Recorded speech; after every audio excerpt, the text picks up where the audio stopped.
this is really an excellent time to look at your systems and look at what needs to change. Welcome to Reframe and Reclaim. We are Courtney Huckabee, a psychotherapist, and Jen Harris, an interior designer who have teamed up to reflect, challenge, and reframe your mindset in relationship with your personal belongings. Find the reframe. Start your reclaim. Welcome back to another episode of Reframe and Reclaim. I'm Jen Harris. And I'm Courtney Huckabee. And Courtney, what if I told you guests are coming over tomorrow, you have an evening to clean up your house? What are you going to do to declutter to get ready for guests? I'm going to take a nap. Feeling a little overwhelmed? A little overwhelmed. Or is your house just so perfect you can just go nap and not worry about it? I'll have to call the guest and say something's come up. I'm so sorry. So if you're feeling this way, you're not alone. Along those same lines, I don't know if you know this. I gotta get my glasses on for this because it's so important. But roughly 32% of people avoid inviting guests into their homes because of clutter and mess.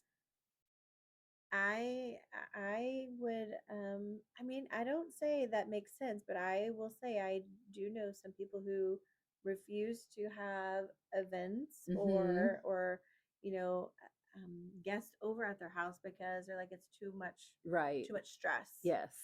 To try and get it ready, right? Get it ready. Yes. And I will say I've postponed things. I wouldn't say I've never not had someone over, but it's like, hey, someone might be like, hey, let's get together. It's like, oh, let's go to your place or let's go out to eat as opposed to coming to my place because I know work needs to be done. Another staggering statistic is 52% of respondents in this survey admitted they've canceled hosting events entirely because of the state of their home. And then 73% have avoided showing specific parts of their home to guests because of clutter. So I know I've definitely done that where it's like, I'm not showing you my guest room closet. Shut the room door off, no need to see what's behind the curtain. Yes. As the Wizard of Oz says. And I will say we all have spaces in our home that are less organized, but it's really important for us to know like how to not feel overwhelmed by a perfect home. Like the Instagram home, the magazine home, most homes do not look this way. And so I think it is one of those things of like, how do we get to a place where our home is comfortable to live in, and functional, to feel lived in, and to be functional, and for us to want to have people over and be social and make sure that we're not feeling ashamed or embarrassed of our spaces. Yes. And you bring up, perfectionism. So that is one thing. If you have to do it fast, it's not going to be perfect 99% of the time, right? Yeah. So fast doesn't mean perfect.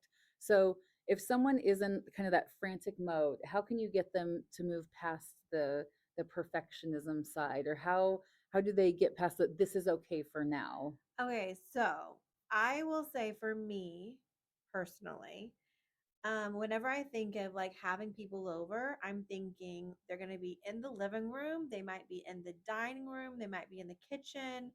I want things in the living room cleaned up and tidy. I don't maybe have to deep clean my floors. Maybe I don't need to, take the half full trash out. Like I really prioritize like what spaces or areas need to really be done. So cleaning the laundry that is, usually stored on our dining room table. So if we're having guests over for dinner, we have a place to eat. So really prioritizing like what spaces will be used, what spaces will be seen, and what's most important to focus on first. What about that is you? exactly correct. Yes. Oh, I win! Ding, ding, ding! Yay! What's the prize? I can have guests over. You can have guests over. That's right. And again, like going to that perfectionism, this is going to be a time where it's like a Band-Aid, right? Where it's like, I'm going to have to put this in another space and shut the door, and that's okay. It's okay. The main thing is just not leave it there, till the next guest arrives. It doesn't live there forever. Doesn't live there. It's a temporary. Just for the time being. Yes.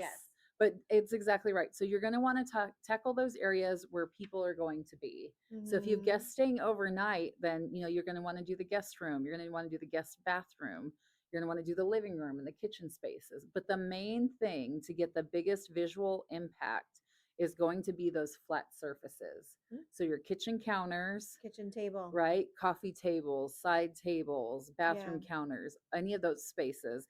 And if you take those off, that instantly is going to make you feel like you've made progress. of course. It's going to make you feel lighter and feel more confident about having people over. And, part of the reason this quick win feels so satisfying is because of that instant gratification, right? You see a big space empty, it didn't take a whole lot of time, and it's Hmm. done and it looks good. I will say my guest bathroom, it is the place where like my little boy takes a bath and, kind of brushes his teeth and washes his hands, but it has very little things in the guest bathroom. So when I do have guests, it's literally like Hmm. wipe down the counters. I don't even have to clean the counters off, close the bathtub curtain, and then like maybe take out the trash. It's a very quick Yes, and simple thing because I don't have 300,000 things in that exactly. room. And so I will say, really, for me, I have learned that the less things in that space means the less time I have to clean it. Yes, and there's studies that have shown that if you have a decluttered home, you spend 40% less time on cleaning for that very reason. You're not having to pick up lots of items to move them, to wipe around them, to move it Hmm. into another room.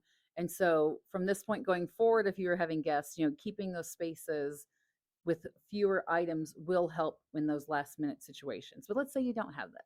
Let's say they're coming over in an Sure. hour, right?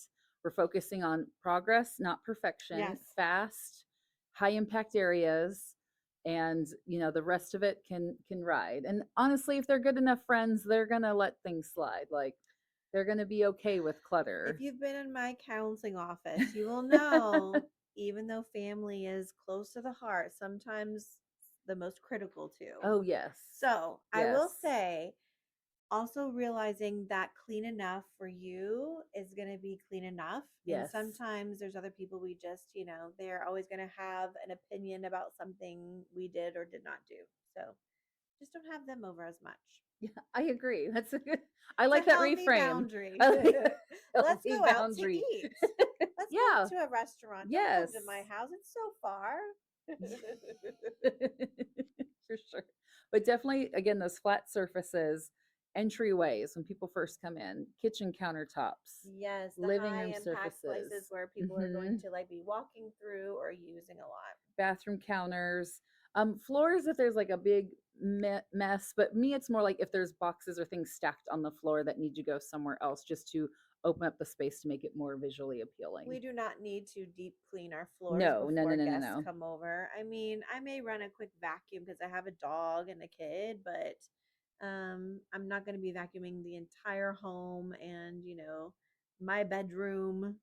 They're not coming in my bedroom most Yes. likely. So, And there's kind of two ways you can kind of do this fast decluttering depending on how your brain functions. You could either start in one room and complete this room until it's done, or you can kind of pick one task and go through it. So let's say it's trash. I'm just going to grab a trash can. I'm going to go through the kitchen. I'm going to go through the entry. I'm going to go everywhere where there's trash, pick that up real easy, and then trash is done. Then I'm going to go back through with a bin and I'm going to say, what doesn't belong here? I'm going to grab all the things that don't belong and go to each room and do that and just put those into another space if they're not needed for yeah. now. So depending on how your brain compartmentalizes, do it that way. And then, clean all the surface spaces and the counters in all the rooms. Yeah, one thing I've done before is, I'll like find in the kitchen, I will like make a little pile like this is for my Mm-hmm. husband, this is for me, this is my child, this is like mail I need to go through. And then I find a place for the mail to go. I ask my child to take his things, my husband takes his things, I figure out something for mine. And then it is like, everybody's contributing to it. It's Yes. not just me picking up after everyone else Yes. too. But I like the idea of like a basket of this just doesn't belong in this Mm-hmm. space. So it just needs to leave this space and maybe go behind a door somewhere for Right. the time being. And I think that's good for especially if like you're the only one doing it. If you have multiple people, like especially kids, it's like here's your bin, go get all the things don't belong and grab Hmm. those and put those away. So you can go Great, that way as great well. life skills for kids to learn along the way. Yes. Parents, let your kids help with cleaning and decluttering and tidying up your house. They will learn some really great skills for one day when they have their own home. Yes. And they'll learn how to quick clean, if someone's coming over to visit. Yeah, when you're on your way over to visit them, when they have their own apartment, they will know how to clean up fast. So the other thing to think about as you're thinking of these flat surfaces and what needs to go. So paper usually makes up big piles. So where can you put that or what can you do with it in the interim?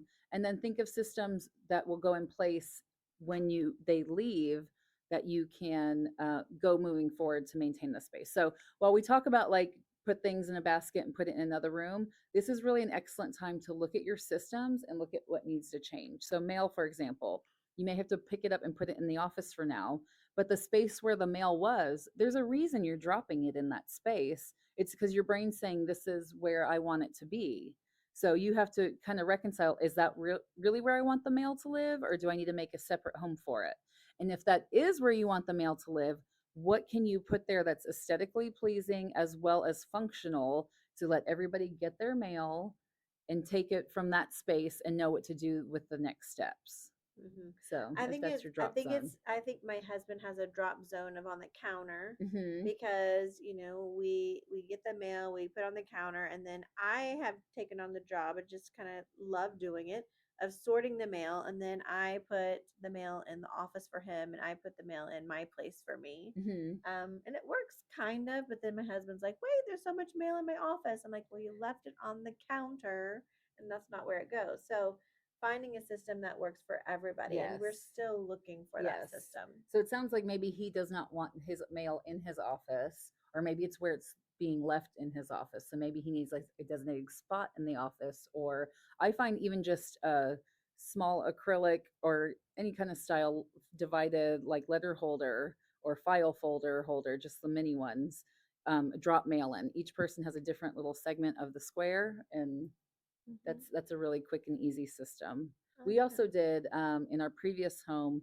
My husband and I had hanging, like they looked like letters, but we would put each person's mail in their respective folder, so that way, if you had any mail, just go there, and then it's on the wall. It's not taking up any countertop space and not adding any visual clutter. In my therapeutic office, everybody has like a like hanging file. Hmm.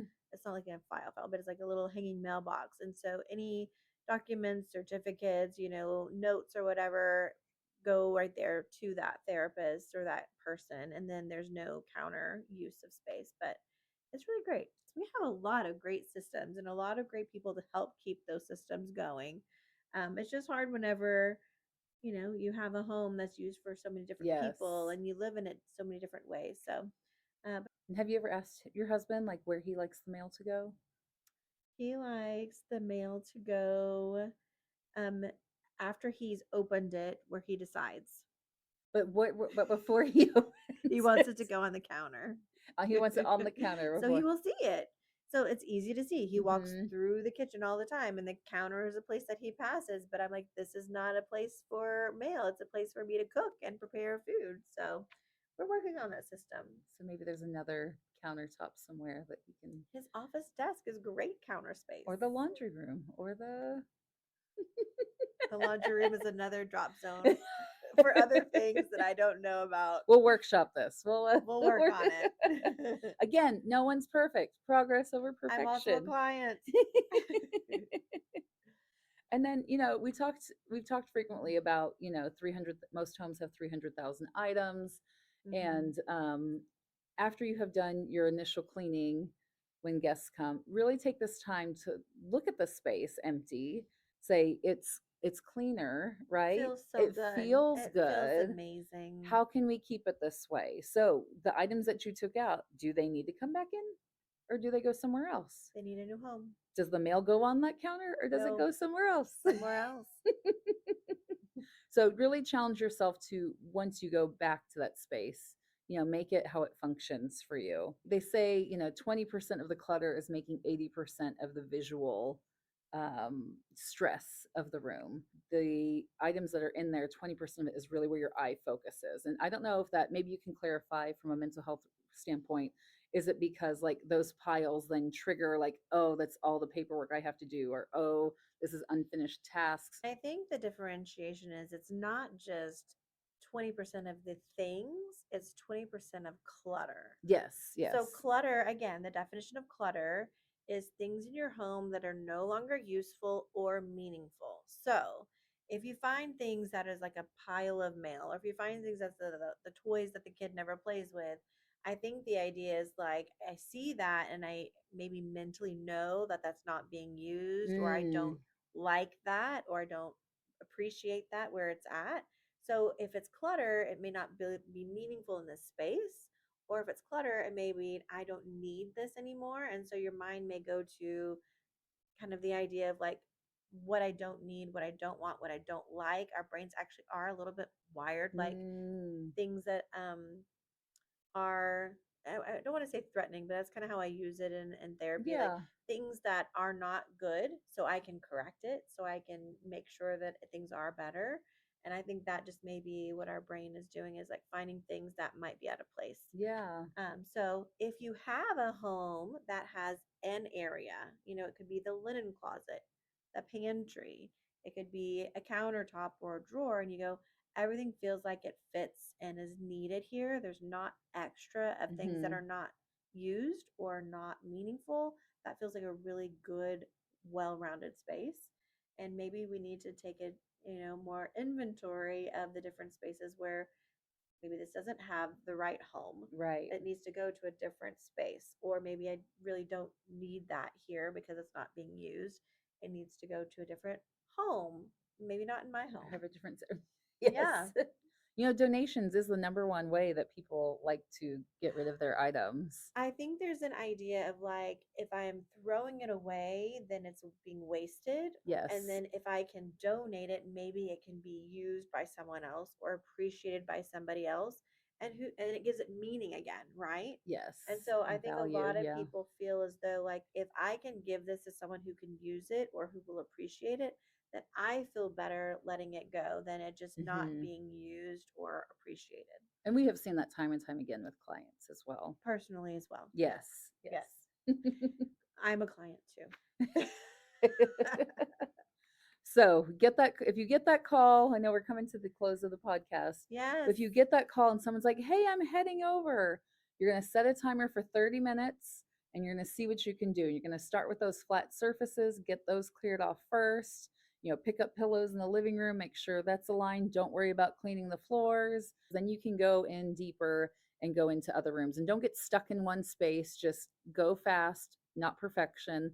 And then again, really challenge yourself after the guests have left to then what systems do I need in place to make this so the next time I get a call, I'm not scrambling, right? How did the space get cluttered in the first place? And what can I do to change those habits? And I will tell you a secret that I have that maybe is going to be revealed to Ooh. my husband Oh. right now. If he watches the podcast, we'll see. I actually like to have guests over to help me and my husband practice Mm, decluttering. And so I'll be like, yes. we have family coming over for dinner tonight or I for like that. tomorrow night. We need to do that. We need to get things cleaned up. And then there's a little bit more accountability for everyone to do that. So if I can plan it a few days in advance, it gives me something to keep me accountable, Hmm. my husband, my child to be accountable to clean up. But if it Like is that. a surprise, this is a really great place, like Jen said. Just take over the common areas where they're going to Hmm. be, using, whether it's the bathroom, the living room, the kitchen and dining room, those surface areas, find things to put away or to kind of put behind another door. And then remember, like, we are not looking for a perfect home. We're just Yeah. looking for you to feel a little more comfortable to have guests come and spend time with you. Yes. And thank you for spending time with us today on Yes, the thank you. podcast. We appreciate it and appreciate you. If you know someone that could benefit from this podcast, please share, like, and subscribe. And we'll see you next time. Remember, progress over perfection. Yes, Don't get stuck in the perfect. you So can do this. you can.